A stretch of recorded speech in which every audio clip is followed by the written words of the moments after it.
Thank you. Sri Bhagwant Mann,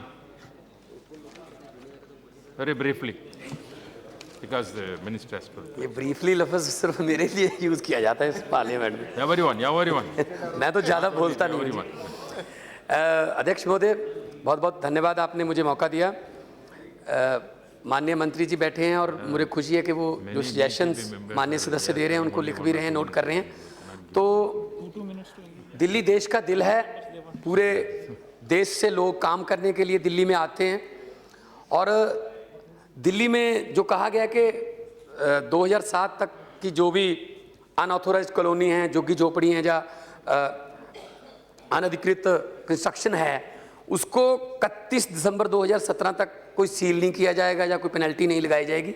मैं चाहता हूं कि सिर्फ 2007 का नहीं, अगर बिल आज 16 दिसंबर को आप ला रहे हैं, जब तक माननीय राष्ट्रपति जी के इस पे साइन होंगे, तब से लेके ये होना चाहिए। सभी जो झुग्गी झोपड़ी या अनऑथराइज्ड कॉलोनी या अनधिकृत जो कंस्ट्रक्शन है उनको रेगुलाइज करो।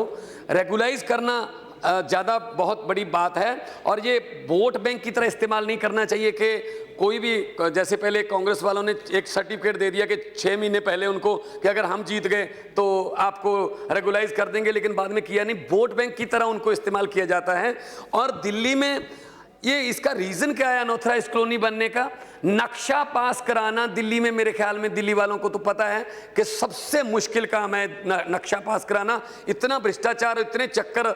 मैं चाहता हूं कि दिल्ली का जो अप्रूव्ड मैप्स हैं, जो नक्शे हैं, वो ऑनलाइन गवर्नमेंट जो है वो कर दे, ताकि आदमी ऑनलाइन जाके अपना अप्रूवल जो ले ले, उसके बाद वो अपना काम शुरू कर ले, ताकि फ्यूचर में ऐसी जो अनऑथोराइज्ड कॉलोनी है उनका जो अनधिकृत कंस्ट्रक्शन है उनका सवाल ही ना पैदा हो, ताकि फ्यूचर में फिर ना कहीं ये बिल लाना पड़े कि अब पहले 2007 तक थे, अब 2010 तक कर लेते, 2014 तक कर लेते हैं।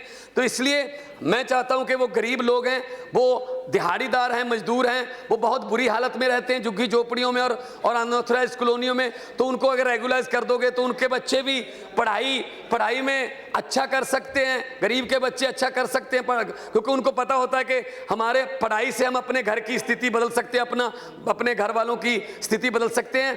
तो उनको अच्छा सेहत के सहूलतें मिले, इलाज मिले, उनको अच्छा पीने के लिए पानी मिले, अच्छा माहौल मिले, तो वो भी इस देश की तरक्की में उनके बच्चे भी योगदान दे सकते हैं। तो मैं माननीय मिनिस्टर से ये मंत्री साहब से आपके माध्यम से ये आग्रह करूंगा कि जितना हो सकता है ज़्यादा से ज़्यादा गरीबों के लिए वो स्कीमें लेके आएँ, ताकि उनका जीवन स्तर ऊंचा हो सके। बहुत बहुत शुक्रिया। बहुत Sir, with regard to this suggestion, one meaningful suggestion has been given with regard to the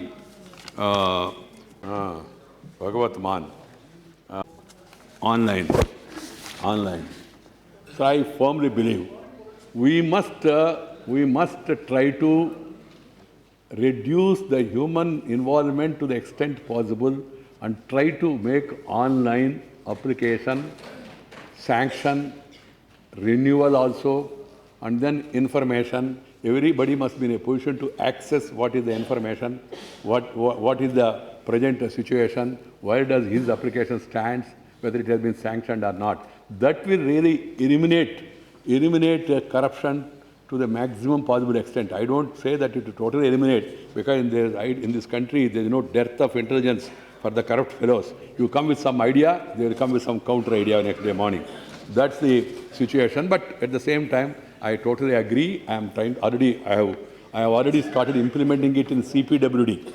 More than 2,005 works of CPWD are put on online on site now. One can visit that and find out what is the stage, why is the delay, what was the scheduled time, and what is the scheduled completion time, etc. One can see.